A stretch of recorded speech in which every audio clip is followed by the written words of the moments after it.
상황 이별은 오늘 이야기를 모르면 절대 제외하기 어렵습니다. 상대방 일이 너무 바빠져서 헤어졌어요. 저한테 신경을 쓸 여유가 없대요. 이런 말을 듣고 이별을 한 사람들은 바쁜 상황만 해결되면 쉽게 제외할 수 있겠지? 라고 생각해요. 이별 원인이 상대방의 여유가 없다라는 개인적인 문제니까 이 문제만 해결되면 재회는 쉬울 거다라고 생각하는 거죠. 결론부터 말하면 절대 그렇지 않아요. 오늘 영상에서 상황 이별을 하나하나 쪼개서 설명해 드릴게요. 지금 바로 시작합니다. 먼저 상황 이별이 생기는 과정을 알아보죠. 남자가 평소에는 안정된 생활을 하다가 어느 순간 자기가 감당하기 어려운 외부적인 어려움을 겪기 시작합니다. 집에 빚이 있는 사실을 알게 되거나 일이 어려움에 처하거나 예상치 못한 과도한 업무들을 맡게 돼요. 이때 남자가 평소 가지고 있던 일상의 안정감이 깨지고 스트레스를 받기 시작해요. 스트레스는 우리 뇌의 도파민 수치에 영향을 주고 우울감, 무기력함을 느끼게 만들어요. 근데 이 우울감과 무기력함이 일을 할 때만 느끼는 게 아니죠. 이런 무기력함은 모든 일상생활에 영향을 주게 돼요. 평소엔 즐겁던 활동들도 더 이상 즐겁지 않게 느껴지고 심지어 제일 좋아하던 취미생활에도 흥미를 잃게 만들어요.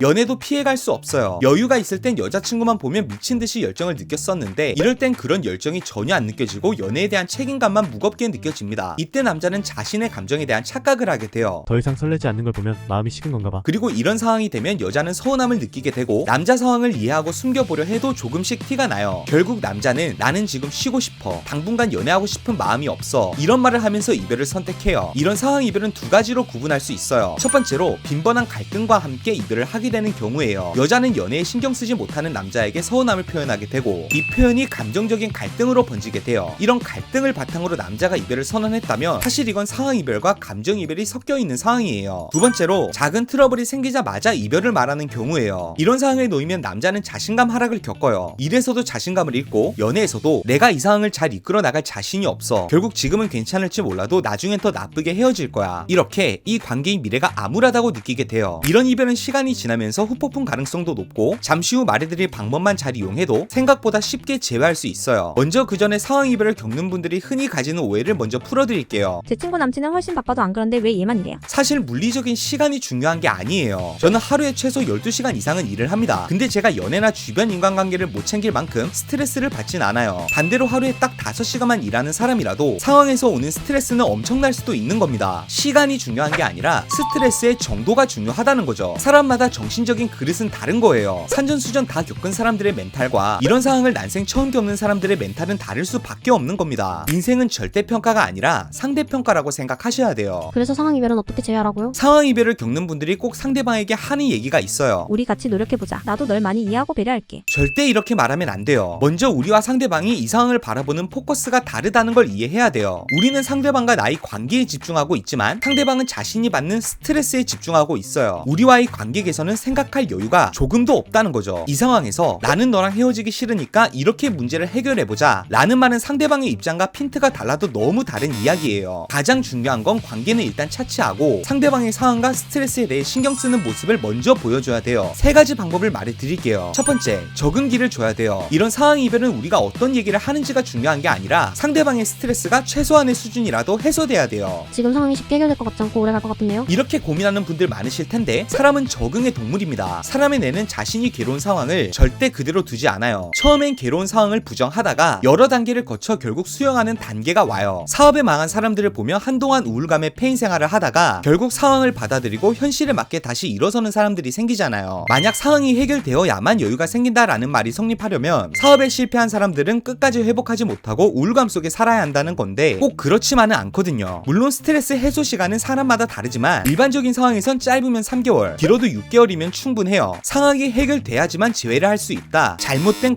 고정관념입니다. 두 번째는 내 욕심보다 상대방의 상황에 초점을 맞추는 모습을 보여줘야 해요. 앞서 말한 것처럼 상황 이별은 상대방의 관심사와 우리 관심사가 전혀 다른 상황이에요. 우리는 어떻게든 관계를 주제로 대화해서 상대방을 설득하고 싶겠지만 지금 상황에선 어려운 일이에요. 만약 A와 B라는 회사가 거래를 하다가 문제가 생겼다고 쳐요. A 회사는 B 회사의 계약 조건이 마음에 들지 않고 B 회사는 A 회사의 거래 태도가 마음에 들지 않는다고 쳐요. 이 두 회사가 서로의 관심사에 대해서만 얘기를 나눈다면 그 협상은 절대 성공할 수 없을 거예요. 둘 중 하나라도 양보해서 먼저 상대방의 요구 조건에 대해 타협을 한 뒤에 자신의 요구 조건을 제시해야 그 협상이 정상적으로 이루어질 수 있는 겁니다. 똑같아요. 여기서 우리가 보여줘야 할 모습은 먼저 상대방의 스트레스에 신경을 쓰는 모습을 보여줘야 해요. 이렇게 말해보세요. 네 말 무슨 말인지 알겠어. 네가 하고 싶은 대로 해도 괜찮아. 난 내 행복 때문에 누군가 힘든 상황을 원하지 않아. 우리 관계가 좋아지는 것보다 네가 힘들지 않았으면 좋겠어. 근데 그동안 난 네 옆에 있으면서 내 연인이 어떤 상황에 놓인지도 모르고 있었어. 그래서 네가 지금 어떤 상황인지 알고 싶어. 그리고 이 뒤에 이렇게 말하세요. 지금은 너 스스로만 신경 써. 나중에 너 나한테 이비 갚아야 돼. 내가 어디에서 누구랑 있건 너 나한테 빚진 거야. 이 말은 이별 후의 상황을 가볍게 포지셔닝하는 말이에요. 이별 후 분위기가 가벼울수록 이후 연락이 쉬워져요. 특히 상황 이별을 하는 사람들은 연인에 대한 죄책감, 부끄러움, 자기 자신에 대한 실망감을 느끼고 있어요. 이런 감정 때문이라도 나중에 여유가 생기고 후폭풍이 오더라도 연락을 안 하게 되는 경우가 많거든요. 그래서 이별 분위기를 가볍게 만들어줘야 헤어지고 나와의 관계를 편하게 느끼게 되는 거예요. 세 번째, 이별 후 가족 같은 프레임을 만드세요. 꼭 하시는 질문이 있어요. 상대방이 여유를 찾을 동안 아예 연락을 하면 안 되는 건가요? 아니에요. 대부분 이런 상황에서 유예기간이 필요한 이유는 이별을 인정하지 못하고 무리하게 매달리고 내 감정을 호소하고 상대방을 설득하느라 분위기가 무거워져서 유예기간이 필요해지는 거예요. 지금 필요한 건 아예 연락을 안 하는 게 아니라 상대방이 연애의 책임감에서 벗어나 있기만 하면 돼요. 연락 자체는 문제가 아니라는 거죠. 그런데 연락의 컨셉이 중요합니다. 나는 여전히 너에 대한 마음이 남아있고 네가 여유를 되찾길 기다리고 있어 라는 뉘앙스의 연락은 당연히 해서는 안 돼요. 이건 상대방이 책임감에서 벗어나는 게 아니라 헤어진 후에도 책임감을 느끼게 만들거든요. 그래서 아직 여유를 찾지 못한 상대방이 처음엔 내 연락을 받아주다가 점점 멀어지는 상황이 생기는 거예요. 연락을 하는 프레임은 가족 같은 분위기가 돼야 돼요. 예를 들어서 부모가 자식을 걱정하는 상황을 생각해 보세요. 요즘 안 힘들어? 많이 힘들겠다. 조금만 힘내. 힘들면 나한테 언제든지 털어놔. 맛있는 거라도 먹으러 갈래? 이런 얘기들을 주로 하지 않아요. 오히려 이런 얘기들을 하면 부담을 느낄까봐 애둘러서 표현하거나 상대방의 기분보다는 현실적인 해결에 관심을 가지죠. 그래도 밥은 챙겨 먹고 건강 챙겨라. 그러다 크게 탈난다. 그 일은 이제 해결된 거야? 그래도 다행이네. 그 일이라도 해결됐으니 조금이라도 숨통 트이겠다. 이렇게 사심 없이 진심으로 상대방 상황을 걱정하고 너무 과하면 부담스러울까 먼저 빠져나오는 연락을 하죠. 이런 상황이 반복되면 상대방이 우리를 특별하게 생각하게 돼요. 얘는 헤어졌는데도 내 편일 수 있는 사람이구나. 그래서 상대방이 정서적인 여유를 되찾자마자 관계가 바로 회복될 수 있는 겁니다. 오늘 얘기를 정리하자면 상대방에게 달라진 일상에 적응기를 줘야 한다. 연애에 대한 책임감을 덜어주되 연락을 이어갈 수 있게 분위기를 가볍게 만들어 둔다. 가족처럼 상대방을 걱정하며 특별한 의미를 가지게 만든다. 이렇게 정리할 수 있습니다. 연인 관계가 어느 한쪽의 개인적인 문제로 이별하는 건 참 힘든 일이지만 이런 과정이 겪는 커플들이 나중에는 어떤 일이 생겨도 그때처럼 이겨나갈 수 있을 거야. 이렇게 미래에 대한 확신을 가지는 계기가 되기도 해요. 지금은